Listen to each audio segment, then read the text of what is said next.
Welcome viewers, আমি রিয়াজ। আপনারা দেখছেন আপনাদের YouTube channel Mallick education hub. আজকের ভিডিওটি সকল ডিএলএড এবং বিএড প্রার্থীদের জন্য খুবই গুরুত্বপূর্ণ একটি ভিডিও হতে চলেছে।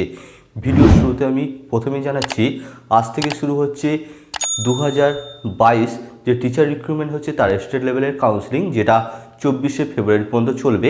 এটি হচ্ছে ফার্স্ট লেভেলের স্টেট কাউন্সিলিংয়ের প্রক্রিয়া। এর পরবর্তীতে যাদের এই লিস্টে নাম নেই তাদের সেকেন্ড পেজে তাদেরকে ডাকা হবে, সেই সংক্রান্তই নোটিশ জারি করেছে West Bengal board of primary education.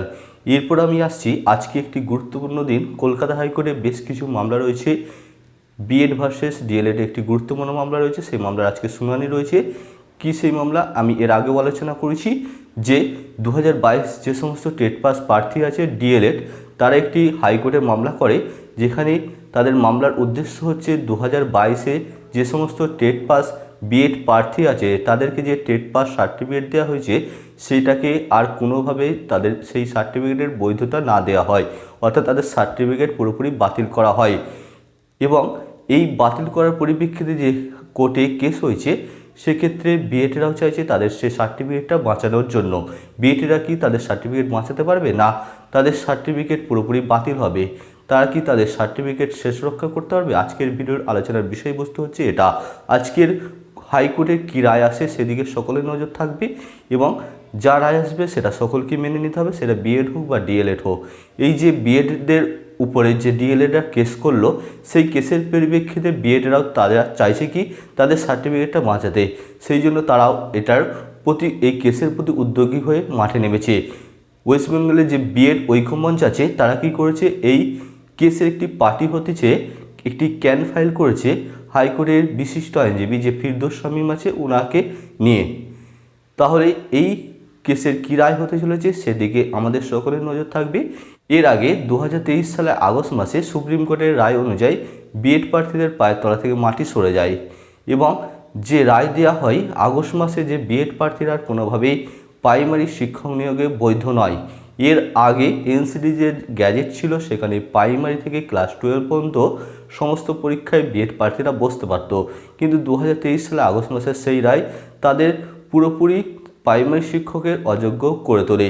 তাই এখন কোনোভাবে বিএড প্রার্থীরা তারা চাইছে না যে 2022 টেট পাস করে তারা তাদের চাকরির দাবি করতে, কারণ তারা কোনোভাবে বিএড নিয়ে আর শিক্ষকতার প্রাইমারি শিক্ষকতার চাকরি করতে পারবে না সুপ্রিম কোর্টের রায় অনুযায়ী। কিন্তু তারা এখন চাইছে তারা যে পরিশ্রম করে টেট পাস করেছে সেই টেটের যে সার্টিফিকেট, সেই সার্টিফিকেটে যেন ভ্যালিডিটি থাকে, অর্থাৎ পরবর্তী সময়ে তারা যাতে ডিএলএড করে এই প্রাইমারি শিক্ষকের ইন্টারভিউ দিতে পারে।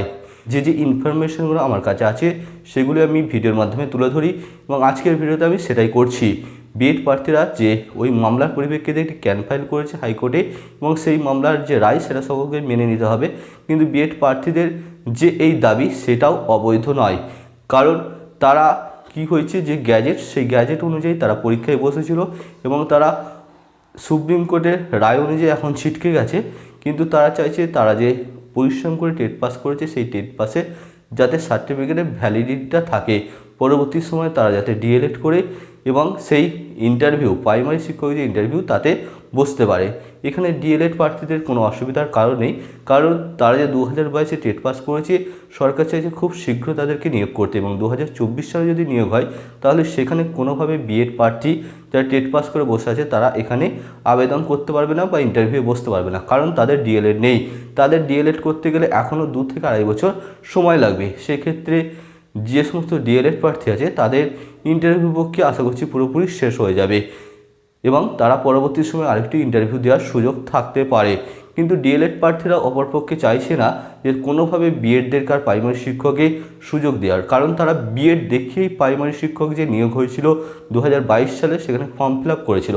যেহেতু সুপ্রিম কোর্ট তাদের বিএড ডিগ্রিটাকে বাতিল করে দিয়েছে, তাহলে তাদের যে টেট পাস করেছে সেই টেট পাসের কোনো বৈধতা রাখার দরকার নেই। সেই জন্য এই হাইকোর্টে কেস, যাদের কোনোভাবে তাদের টেট পাস সার্টিফিকেটের বৈধতা না থাকে, সার্টিফিকেট যদি ভ্যালিডিটি না থাকে, তাহলে যে 2022 সালে বিএড প্রার্থীরা টেট পাস করলো তার কোনো দাম থাকবে না।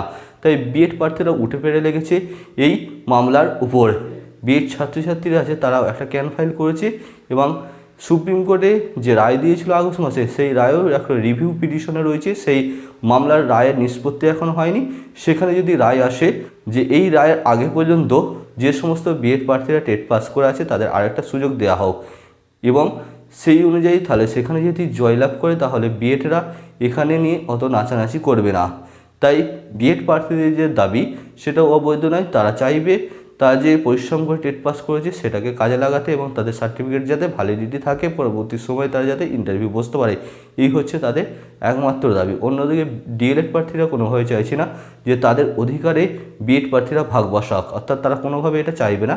বিএড প্রার্থীদের যে যুক্তি, তাদের যে দাবি, সেটাও তাদের অযৌক্তিক নয়, তাদের দাবিটাও ঠিকঠাক আছে। যেহেতু বিএড প্রার্থীরা পুরোপুরি বাতিল হয়ে গেছে সুপ্রিম কোর্টের রায় অনুযায়ী, তাহলে তাদের টেট পাসটা কেন ভ্যালিডিটি থাকবে, এইটা নিয়েই কেস।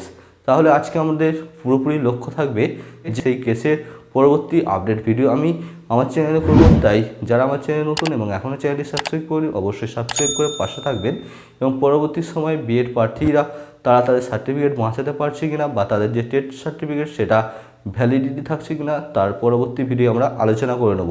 তাই ভিডিওটি ভালো লাগলে অবশ্যই একটি লাইক করবেন এবং ভিডিওটি শেষ পর্যন্ত দেখার জন্য অসংখ্য ধন্যবাদ।